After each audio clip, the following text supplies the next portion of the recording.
J'étais dans la rue et j'ai entendu la nouvelle à la radio. J'ai pleuré.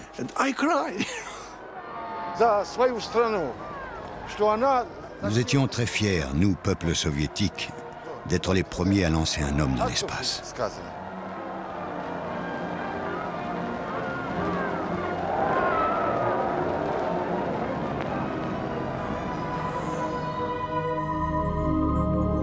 Le premier vol humain dans l'espace a eu lieu le 12 avril 1961.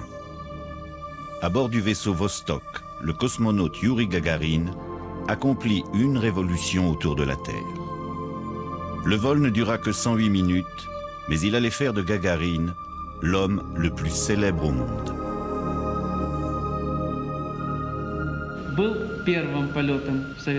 Le vol que j'ai accompli le 12 avril 1961 a été le premier vol spatial effectué par un homme.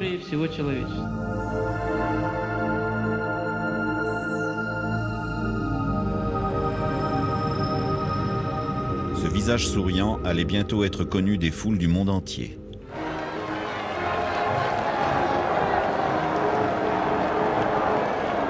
Aux côtés de Nikita Khrouchtchev, Gagarine symbolisait une nouvelle URSS, où la vie était plus facile et qui voulait offrir au monde extérieur un visage pacifique.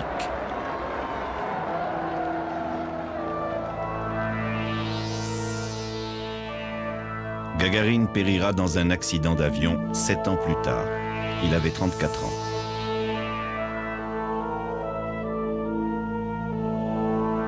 Les causes de la collision resteront mystérieuses.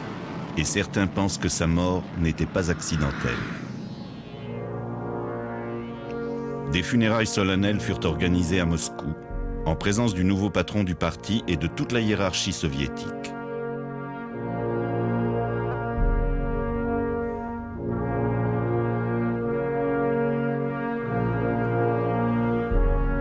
Derrière les larmes officielles se cachait un profond soulagement. Cette mort opportune permettait de dissimuler le véritable Gagarine. Un homme qui essayait d'échapper au personnage de héros qu'on avait taillé pour lui. Un homme dont la vraie personnalité était ignorée de tous.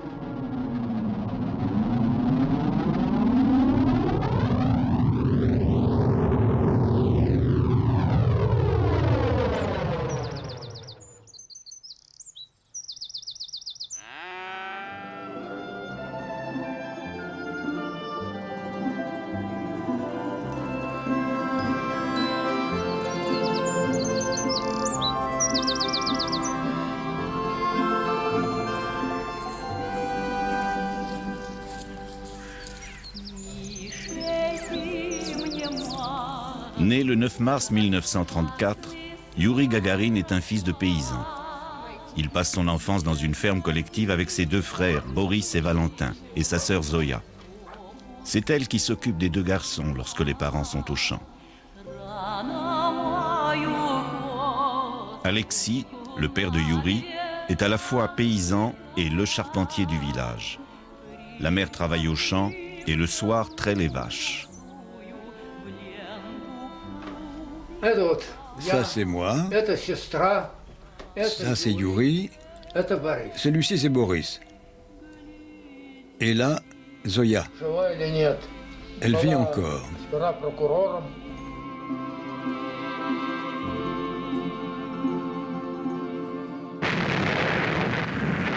Youri a 7 ans quand la guerre éclate entre l'Allemagne et l'URSS. Les armées allemandes percent le front russe et elles vont bientôt atteindre le village des Gagarines.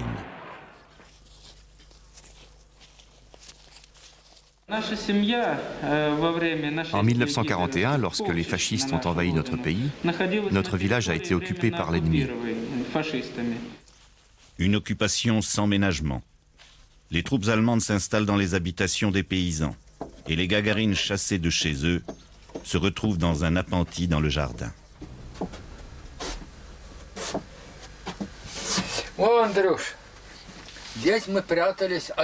Tu vois, Andrei, voilà où nous avons trouvé refuge quand les Allemands nous ont chassés.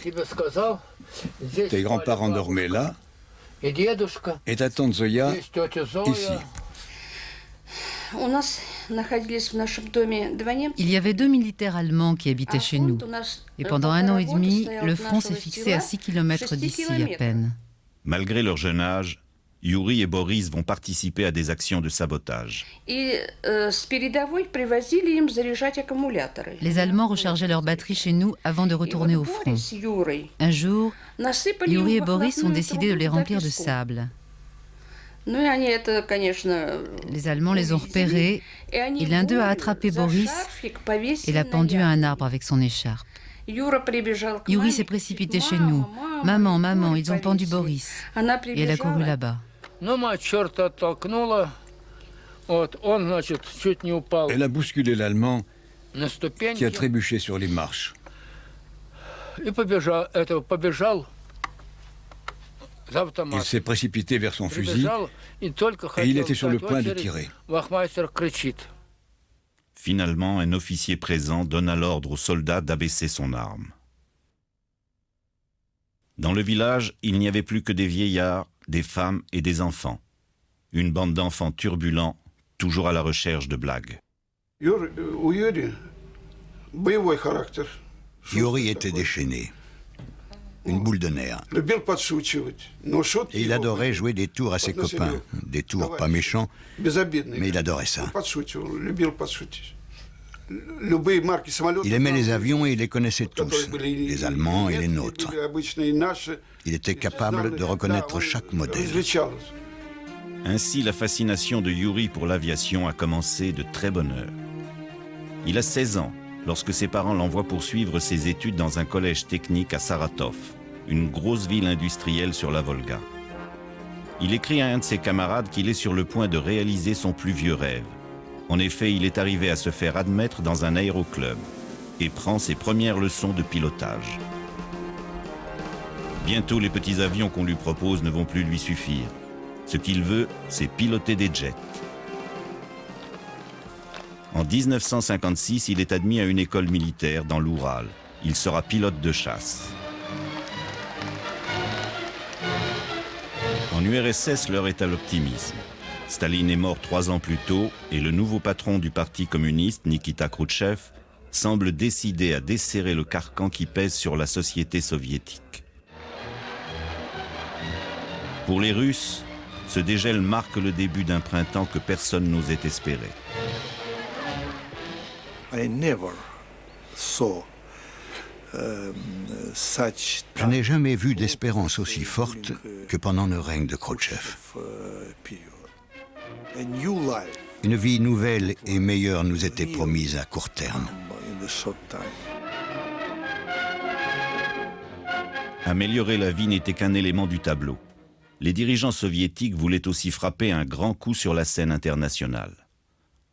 Lorsqu'ils annoncent leur intention d'envoyer un satellite dans l'espace, personne ne les croit, à commencer par les Américains.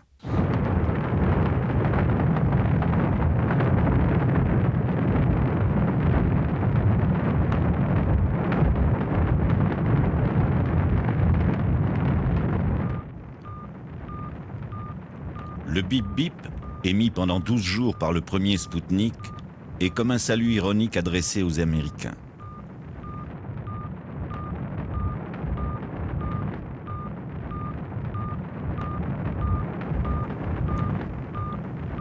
Cette petite sphère qui tourne avec constance autour du globe terrestre est l'ouvrage d'une équipe de savants qui, pendant plus d'1 an, a travaillé secrètement sur ce projet, autour de Serge Korolyov. Le projet suivant sera encore plus spectaculaire. Korolyov a participé à une réunion de tous les dirigeants soviétiques qui ont dit « Le mois prochain, nous allons célébrer le 40e anniversaire de notre glorieuse révolution. Nous vous demandons de lancer un nouveau satellite qui fera quelque chose d'important. » Il proposait par exemple de diffuser depuis l'espace l'international. Mais Korolyov avait une autre idée. Et le 3 novembre 1957, l'équipe de Korolyov lançait, avec le succès que l'on sait, la petite chienne Laika en orbite. Elle ne revint pas sur Terre, mais Korolyov avait prouvé qu'il était possible d'envoyer dans l'espace des êtres vivants.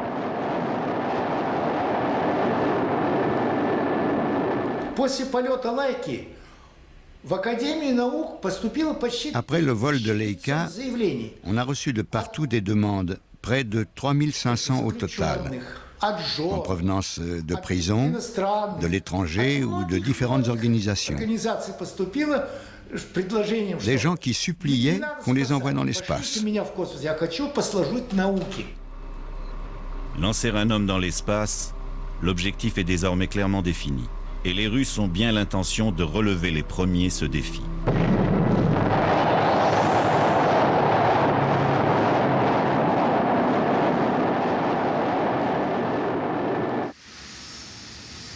Et Gagarine dans tout ça. Il a réalisé son rêve. Le voilà pilote de chasse affecté à une base en Sibérie.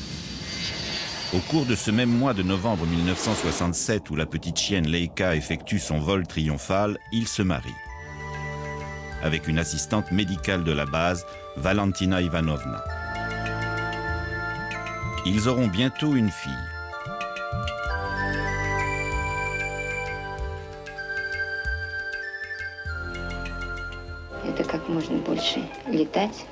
Il adorait piloter, mais il rêvait aussi d'aller sur la Lune. J'ai rêvé qu'un jour je voyagerais dans l'espace, lorsque nous disposerions des fusées pouvant le permettre. Ça a toujours été mon rêve.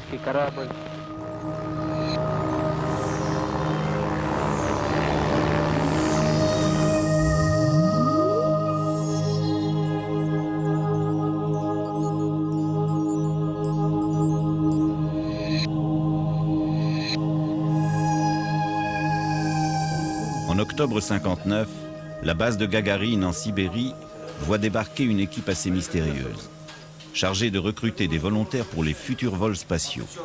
Gagarine s'enrôle enthousiaste. 6 mois plus tard, après une très sévère sélection, il fera partie des quelques postulants qui vont suivre l'entraînement de cosmonautes. Plus de 2000 pilotes ont été pressentis. Une première sélection a réduit ce nombre à 200 candidats. Puis après toute une série de tests, 20 pilotes ont été retenus pour l'entraînement intensif. 6 seulement d'entre eux ont une chance d'être choisis pour le premier vol spatial. Le 18 juin 1960, les 6 apprentis cosmonautes sont admis à apercevoir le fabuleux engin qui transportera bientôt l'un d'eux dans l'espace.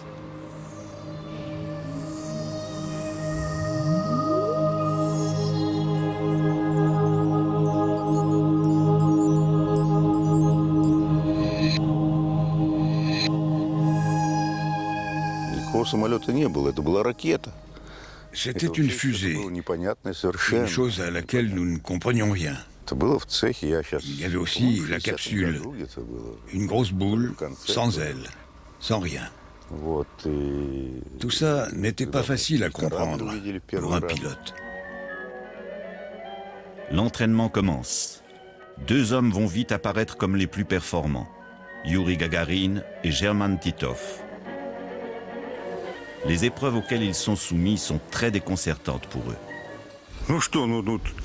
Quand je pilote un avion, c'est moi qui décide.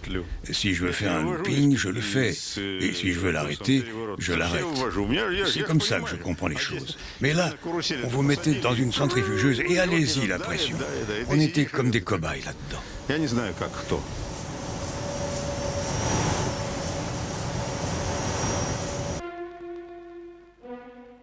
Quelques jours avant le lancement, le choix final entre Gagarine et Titov n'est toujours pas fait. Mais Titov semble avoir un léger avantage, comme le général Kamanin, responsable de l'entraînement des cosmonautes, l'indique dans son journal, où l'on peut lire à la date du 5 avril 1961 « Plus l'échéance approche, et plus j'ai du mal à décider qui choisir pour le vol, entre Titov et Gagarine. Tous 2 sont très solides. » Toutefois, au cours des derniers jours, les opinions favorables à Titov se multiplient. Et ma propre confiance en lui augmente. Ce qui emportera la décision finale, c'est tout autre chose que leurs qualités respectives. Un motif purement politique. Titov était aussi capable que Gagarine.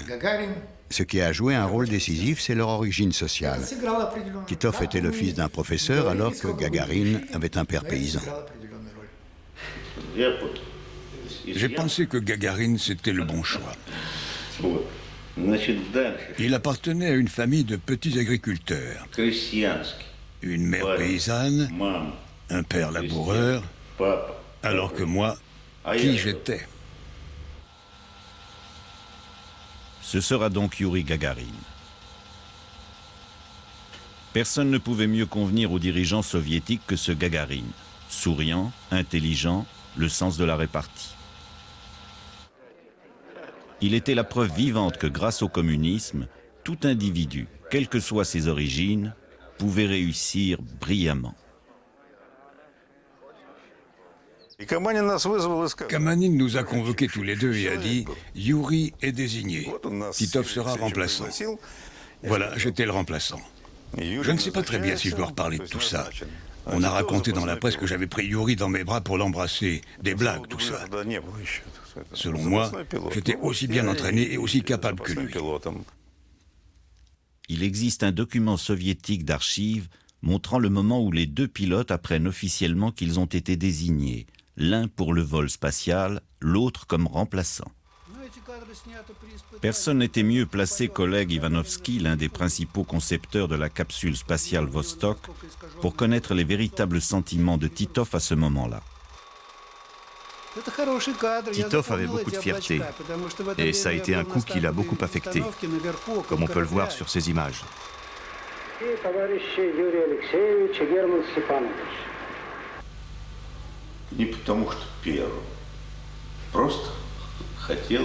Je voulais que ce soit moi, le premier homme dans l'espace. Et c'est Youri qui a été choisi. Bien des années ont passé, et finalement ça a été la bonne décision, parce que Youri s'est révélé comme un homme que tout le monde aimait.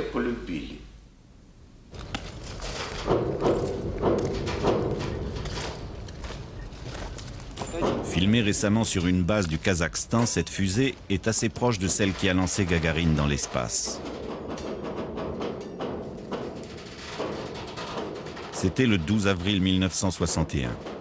Des années de recherche sur les fusées, 11 mois d'entraînement intensif des cosmonautes vont être récompensés. Pour la première fois, un homme va échapper à l'attraction terrestre et s'aventurer dans l'espace.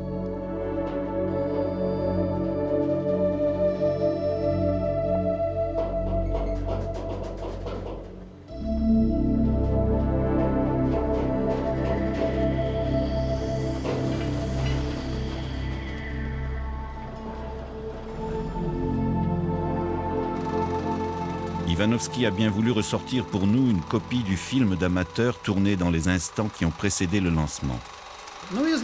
Ça, c'est le bus qui les a amenés et qui est devenu célèbre. Et voilà Neboulov qui donne un bonbon à Youri.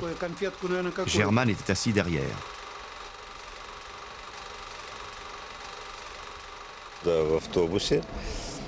On est arrivé en autobus, Youri est descendu, mais pas moi. N'était que remplaçant, je suis resté dedans. Youri a salué Korolev, et ils sont allés ensemble vers l'escalier. Titov avait gardé jusqu'au bout le fol espoir qu'un incident quelconque se produirait, lui permettant de prendre la place de Gagarine. Il espérait encore, même quand Gagarine a monté l'escalier vers le vaisseau. Un accro à sa combinaison spatiale, n'importe quoi, alors ce serait à lui de partir. Quand Gagarine a pris place dans la capsule et m'a informé que tout allait bien, j'ai ordonné à Titov de retirer sa combinaison. Il m'a répondu d'une façon abrupte, l'air perturbé. C'est tout. Ensuite, il n'a plus rien manifesté.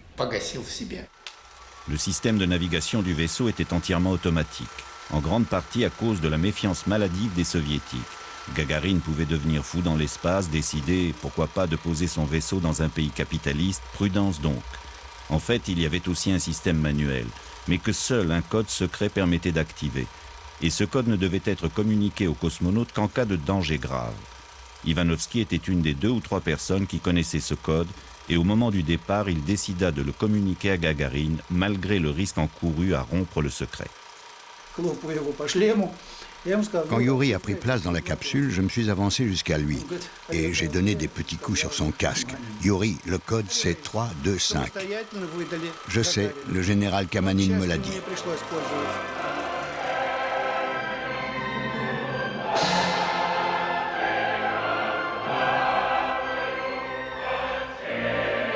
À l'issue du compte à rebours, Koriolov donne l'ordre de lancement.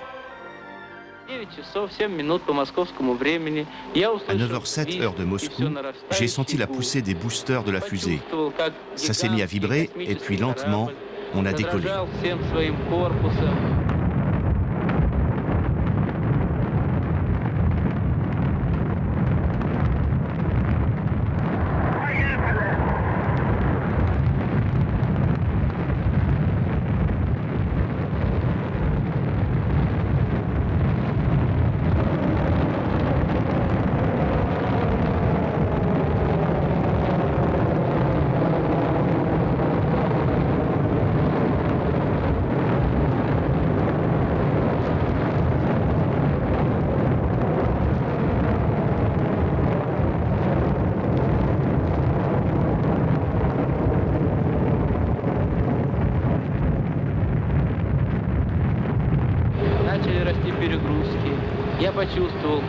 J'ai senti la pression que l'accélération de la fusée exerçait sur mon corps et qui m'écrasait sur mon siège.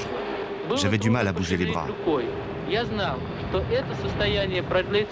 Je savais que bientôt la fusée échapperait à l'attraction terrestre et que je me retrouverais en orbite.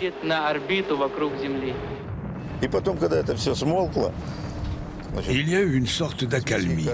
Et puis quelqu'un a annoncé « Le vaisseau est en orbite ». Ensuite, on a entendu la voix de Yuri. C'était difficile de réaliser qu'il était ici la minute d'avant. Et maintenant, là-haut, le premier homme dans l'espace.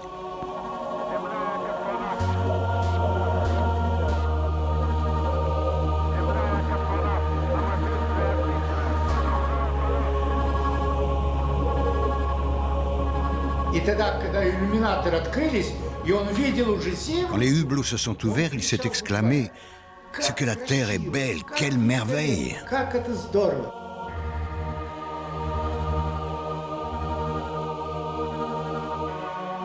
Les chances de voir Gagarine survivre au lancement avaient été estimées par les soviétiques à 50-50.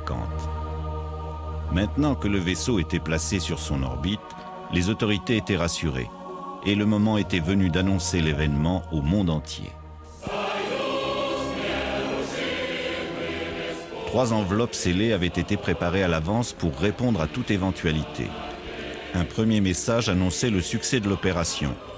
Le deuxième demandait de l'aide pour secourir un cosmonaute dont le vaisseau s'était posé quelque part hors du territoire soviétique. Le troisième annonçait la mort du cosmonaute. Quand on a eu la certitude que Gagarine était parvenu en orbite, nous avons reçu l'ordre du Kremlin par téléphone d'ouvrir l'enveloppe numéro 1 et de faire diffuser le message par la radio, la télévision et l'agence TASS.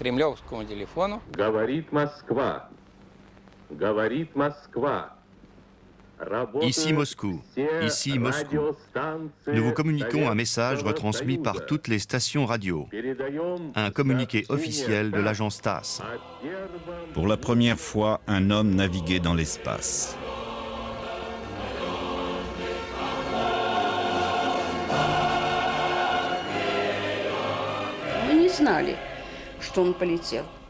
Nous ne savions même pas qu'ils devaient faire ce vol. Et pourtant, maman leur avait rendu visite le mois d'avant, au moment de la naissance de leur deuxième enfant. Il lui a dit qu'il devait partir en voyage pour le travail. Elle a demandé « Loin ?» Il a dit oui, très loin. Ainsi, les parents de Yuri ont appris la réussite de leur fils par la radio, comme les autres citoyens soviétiques.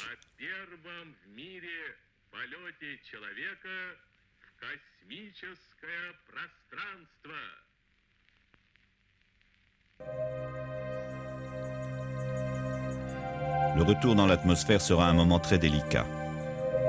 La séparation du propulseur et de la capsule ne s'effectue pas comme prévu et celle-ci est devenue incontrôlable. Ça s'est mis à vibrer.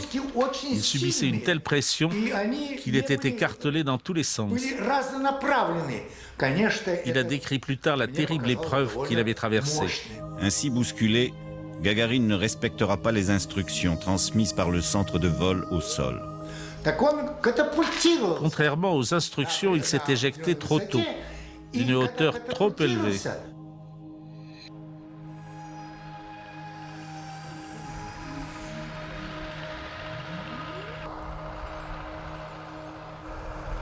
Au centre de contrôle, on a perdu toute trace du cosmonaute. Et c'est un paysan, Yakov Lysenko, qui, au volant de son tracteur, allait avoir la surprise de le voir tomber du ciel. J'ai entendu une explosion dans le ciel. Et ensuite, j'ai vu un parachute déployé. J'ai pensé à un aviateur obligé de sauter de son avion. Il a continué à descendre lentement et il s'est posé tout près du village. La capsule, elle, a atterri à quelques kilomètres de là. Ces deux femmes se souviennent de l'événement. Les garçons ont couru en avant. C'est eux qui ont vu la boule les premiers. Une grosse sphère à peu près de ce diamètre et de 2 ou 3 mètres de haut. Elle est tombée une première fois, a rebondi et est retombée en faisant un très gros trou. Il est venu vers nous et nous a dit « Nous allons faire connaissance.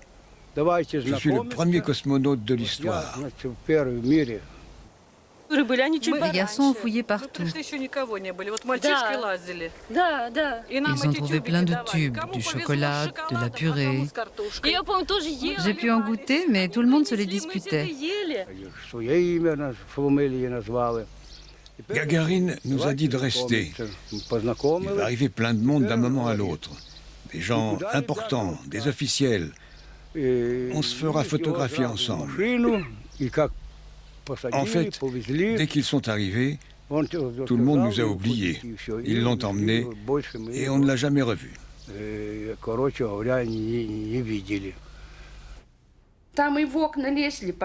Il est arrivé des journalistes de partout. Ils tentaient de forcer la porte ou même de grimper par les fenêtres. Et ils téléphonaient du monde entier pour essayer d'en savoir plus sur lui. Maman l'a eu au téléphone le soir même. Il a dit que tout allait bien, mais nous refusions de le croire avant de nous en être assurés de nos propres yeux. Et ce soir-là, on nous a envoyé une voiture pour nous conduire à Moscou.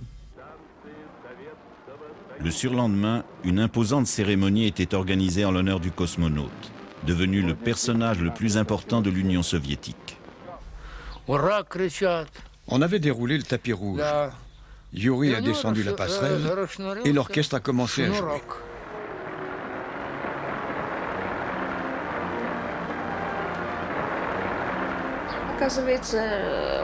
Quand il a arpenté le tapis en venant vers nous, j'ai remarqué quelque chose qui traînait derrière lui. Un de ses lacets de chaussures était défait.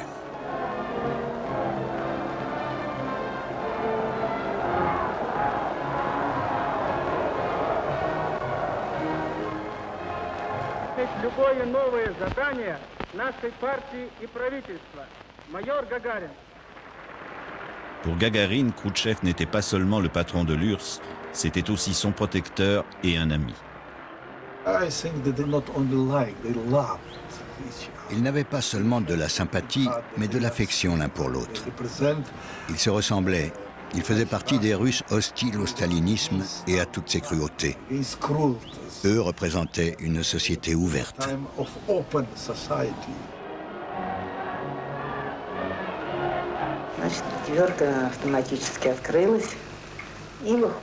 On a fini par le voir. Notre fils nous a été rendu. Après qu'il a été reçu par Khrouchtchev, nous avons pu lui faire la fête. Puis, ça a été la place rouge.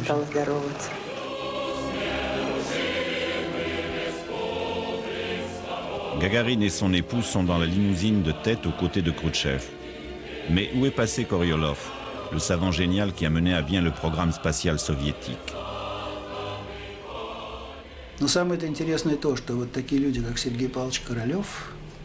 Le cas de Korolyov vaut la peine d'être souligné. Plus personne ne le connaissait.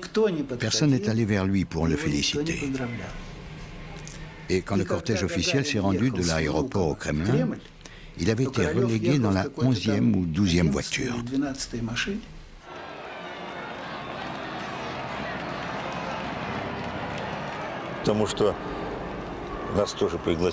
J'ai vu cette foule immense, plus qu'une mer, un raz-de-marée. Pendant 6 heures ou plus, la foule a submergé la place rouge. Yuri se tenait sur le balcon. C'était incroyable de le voir au milieu des membres du gouvernement. Ce n'est que là que j'ai compris l'importance de l'événement. Yuri Gagarin va devenir une sorte d'anomalie par rapport au système soviétique, qui exaltait les héros, mais à condition qu'ils restent des symboles. Gagarin n'est pas seulement un emblème, mais une personne réelle qui, d'ailleurs, comme Khrouchtchev l'a reconnu, véhiculait une formidable dynamique de propagande.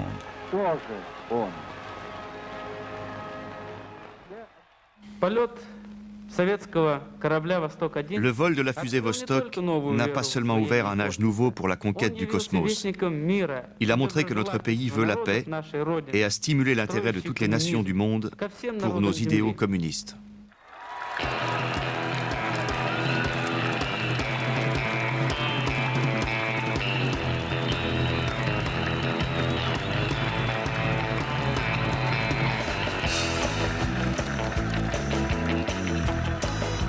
Le sourire de Gagarine devient célèbre dans le monde entier. C'est de loin la plus grande réussite soviétique en matière de relations publiques. De l'Inde au Japon, de l'Égypte au Mexique, du Canada à Cuba, de la Libye aux Nations Unies, partout où il passe, il attire des foules énormes.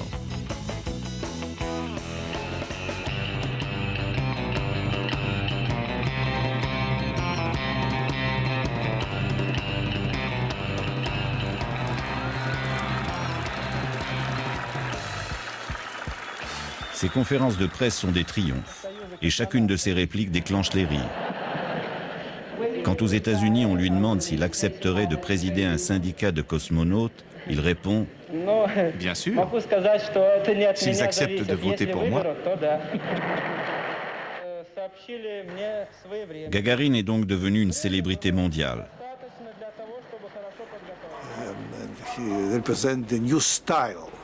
Il représentait un style nouveau de relation avec l'Ouest et aussi un nouveau style de relations humaines. C'était un être humain.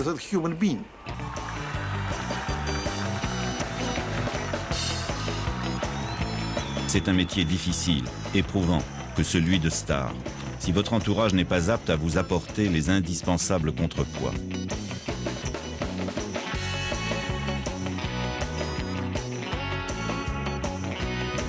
Valentina, sa femme, est un personnage effacé qui n'a aucun goût pour les réceptions et les fastes officielles. Elle se sent très mal à l'aise dans le rôle d'épouse d'homme célèbre.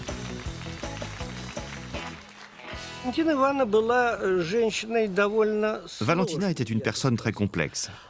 Elle essayait de protéger Gagarine de toutes les tentations que sa position pouvait susciter. Mais elle ne supportait pas cette existence en permanente représentation et tous ses voyages à l'étranger. Quand elle a été décorée de l'ordre de Lénine par Khrouchtchev, elle ne l'a jamais porté.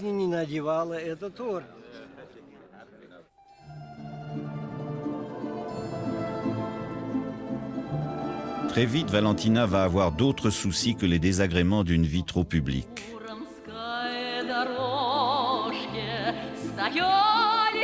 À l'automne de 1961, Gagarine emmène sa femme et ses 2 filles en vacances dans une station balnéaire de Crimée, Foros. Titov, qui a oublié ses rancœurs et est redevenu son ami, les retrouve. Ils passent leur soirée à boire. Le jour du départ éclate un scandale qui sera le premier d'une longue série. Ils devaient s'en aller dans la matinée et une domestique devait tout remettre en ordre après leur départ. Les faits ont eu un témoin, l'infirmière de l'hôtel, Anna Rumensayeva. La domestique est allée jusqu'à une chambre pour attendre qu'ils soient partis. Mais Yuri, qui était sous, l'a suivi dans la pièce et a fermé la porte derrière lui. Le général Kamanin a noté cet incident dans son journal dans les termes suivants. Après avoir fermé, Gagarine a essayé d'embrasser la femme en lui disant « Alors, tu vas crier à l'aide ?» Valentina cherchait son mari. Quand elle a frappé à la porte, c'est la bonne qui a répondu, disant que Yuri était sorti sur le balcon. Ils se sont avancés toutes les deux, il était tombé par-dessus la balustrade et gisait sur le sol. Quand je me suis précipitée pour l'aider, sa première question a été « Pourrais-je encore voler dans l'espace ?» J'ai répondu « On verra ». Gagarine est aussitôt conduit à l'hôpital où bientôt son état n'inspire plus d'inquiétude. Mais il doit paraître au congrès du Parti communiste qui s'ouvre une semaine plus tard. Or, son visage porte des cicatrices très visibles et il faut bien trouver une explication officielle pour cacher la vérité.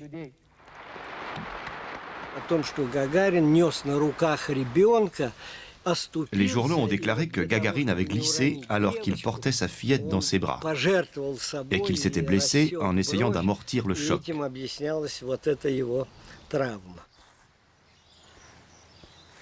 Gagarine et Titov sont convoqués par le général Kamanine pour s'expliquer. À lui, les deux hommes avouent la vérité sur leur beuverie et sur certains comportements brutaux avec des femmes. Gagarine reconnaît être tombé du balcon, mais il essaye de minimiser l'affaire de la servante, sans doute par égard pour sa femme, Valentina. Sa grande passion, ce sont ses deux filles.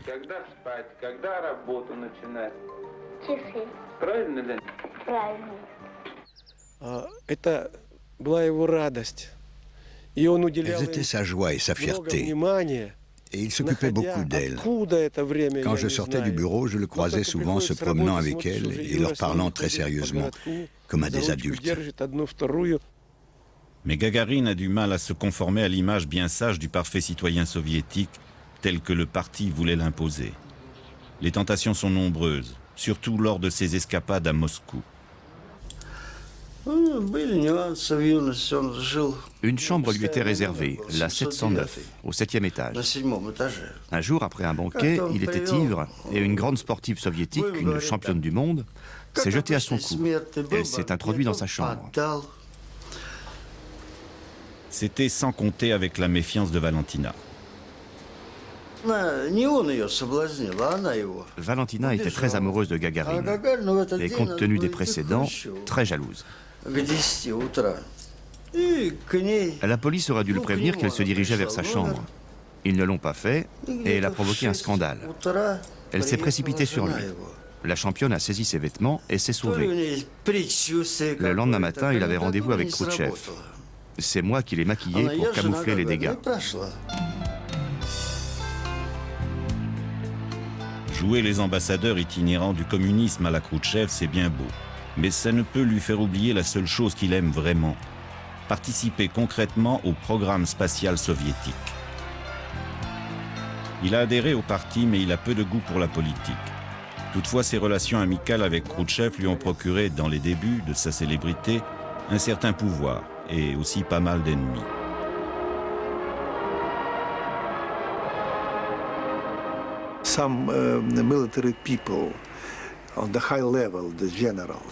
Plusieurs militaires de haut rang, des généraux, ne pouvaient pas le supporter. Ils étaient jaloux de ses relations avec Khrouchtchev et de l'influence qu'il avait acquise.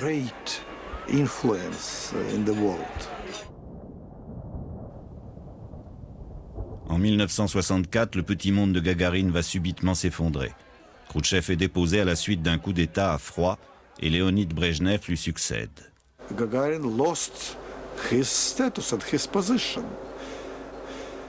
Gagarine a perdu son statut et sa position. Presque plus de voyages à l'étranger, pas de poste important dans l'armée.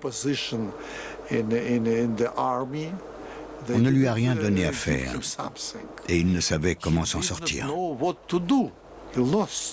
Il a perdu sa confiance en lui, le sentiment de son importance.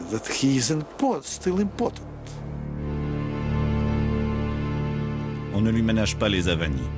Ainsi, un jour où il a été se plaindre à un ministre de la façon dont il est traité, celui-ci lui répond « Vous êtes un héros.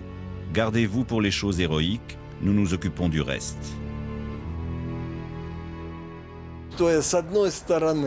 Je pense que l'origine de son drame, c'est que sa personnalité s'est brisée. Il souffrait de voir les classes inférieures aussi durement exploitées et il constatait la corruption des privilégiés. Et cela le rendait très malheureux. Parfois, quand il sortait du Kremlin, il avait l'air très triste.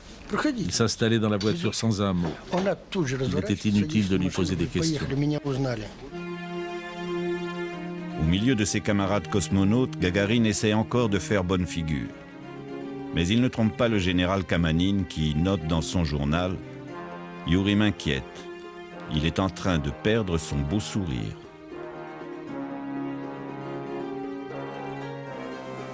Le général Kamanin va essayer de l'aider, de lui redonner une chance.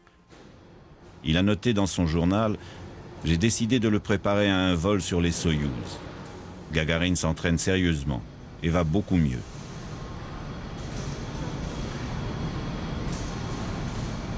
Youri est désigné comme suppléant pour le prochain vol de Vladimir Komarov. Il était d'usage qu'un pilote suppléant, s'il n'était pas retenu au dernier moment, se voit automatiquement désigné pour le vol suivant. Au moment de l'atterrissage, Komarov a été victime d'un terrible accident. Son parachute principal ne s'est pas ouvert et il s'est écrasé au sol. Ça aurait pu être Youri Gagarin.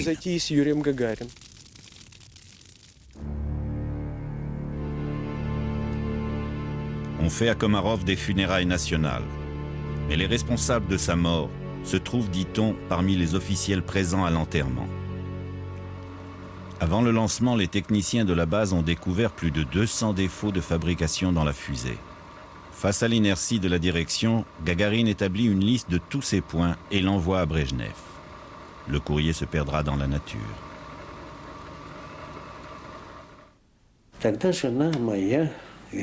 Son épouse avait supplié Komarov. N'y va pas. Et il a dit, je suis obligé. Si je refuse, Gagarine, notre premier cosmonaute, devra partir et il mourra.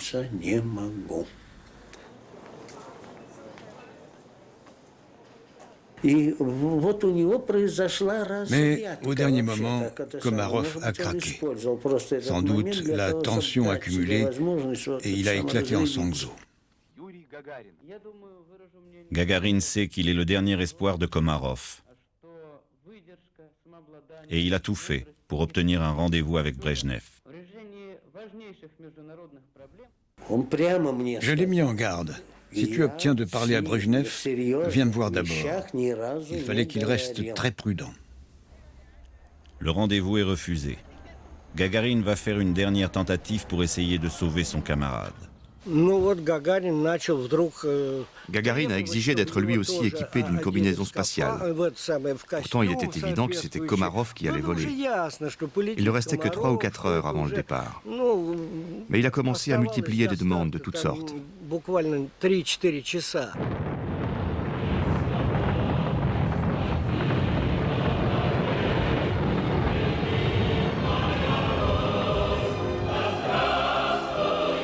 Le vaisseau de Komarov va tourner autour de la Terre pendant 2 heures. Il sait que son retour dans l'atmosphère ne peut pas bien se passer. D'ailleurs, alors que sa capsule commence sa descente, il crie dans sa radio de bord au contrôleur du sol « Vous m'aurez tué ». Pour Gagarine, c'est la preuve définitive de son impuissance à agir. Il n'a pas été capable de sauver un camarade qu'il savait menacer de mort. Puis un dernier coup lui est asséné. Il apprend que les vols spatiaux sont terminés pour lui. On disait le premier cosmonaute est un héros, nous voulons le garder au sol. Et lui disait que son métier était de voler. Il finira par accepter un poste d'adjoint au centre de formation des cosmonautes. On lui a offert des boulots plus intéressants, mais il a dit qu'il voulait participer au programme spatial et qu'il refusait de travailler ailleurs. Ça ne suffisait pas malheureusement à redonner un sens à son existence. Sa frustration le poussait à boire de plus en plus. Et au Kremlin, on a commencé à s'inquiéter que cet emblème de la grandeur soviétique puisse se trouver impliqué dans un scandale public. Même ses amis, ses compagnons de travail commencent à se détourner de lui.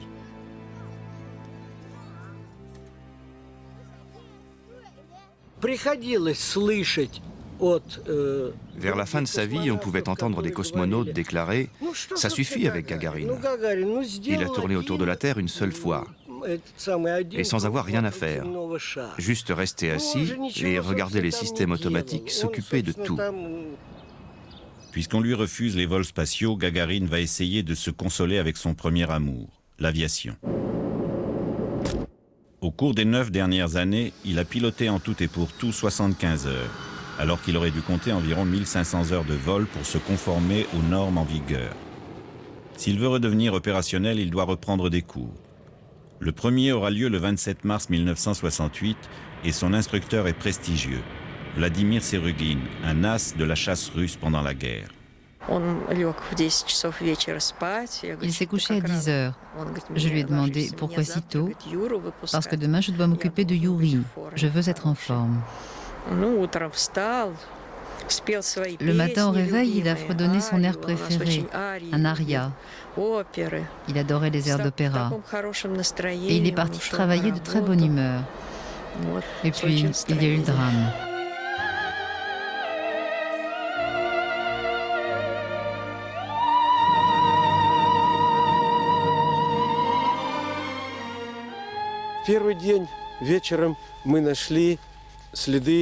Au bout d'une journée de recherche, on a retrouvé des traces de Vladimir Serugin. Un bout de manteau, des lambeaux de tissu. Le jour suivant, en fouillant plus avant dans le cratère de l'accident, nous avons retrouvé des morceaux du blouson de Gagarine. Les choses étaient claires désormais. Ils avaient péri tous les deux.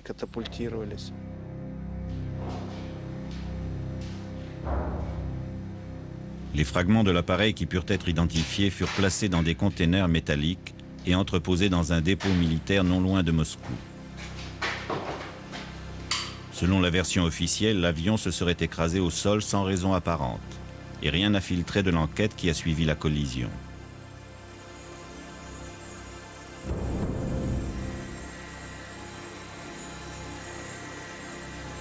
Tout est mystérieux dans cette affaire, comme le souligne le contrôleur aérien qui supervisait ce vol. On ne comprend pas ce qui s'est passé. L'enquête a établi qu'il s'était écrasé après 31 minutes de vol. C'est faux, puisque j'ai encore eu un contact radio avec eux 10 minutes plus tard. Le cosmonaute Leonov faisait partie de la commission d'enquête. Il y avait un autre avion dans la zone en question, un Su-11, un chasseur supersonique. Il aurait dû se trouver beaucoup plus haut, à 10 000 mètres, et c'est à cause de lui qu'ils sont partis en vrille. Le KGB, lui, n'avait pas d'état d'âme. La preuve a été faite. Il n'y a eu ni complot, ni action hostile, ni sabotage délibéré, y compris d'origine étrangère. Pourtant, lorsque Leonov a voulu consulter plus tard le dossier de l'enquête, il a eu une surprise. 20 ans plus tard, j'ai demandé, comme membre de la commission, d'avoir accès à certains de mes documents. Et je n'ai pas reconnu mon écriture. Quelqu'un les avait réécrits. Il est clair que certaines personnes ont essayé d'arranger les faits pour protéger leur réputation. 30 ans après la mort de Gagarine, toute idée de complot politique peut être écartée. S'il y a eu des zones d'ombre et des maquillages autour de l'accident où il a péri, c'était pour camoufler une erreur ou une bavure technique. Personne d'évidence ne voulait supporter la responsabilité de la mort du premier cosmonaute soviétique. L'homme avait eu des faiblesses, mais pour les milliers de gens venus se recueillir sur son cercueil, rien ne devait ternir l'image de leur héros.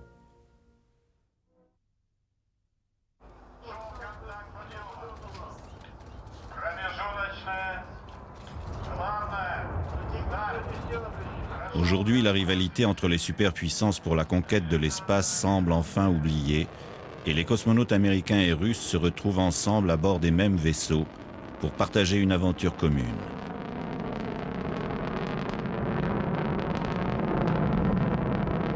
Les hommes politiques ont mis longtemps à prendre conscience que l'aventure spatiale devait être un projet commun à l'humanité entière. Les cosmonautes, eux, l'ont depuis longtemps compris.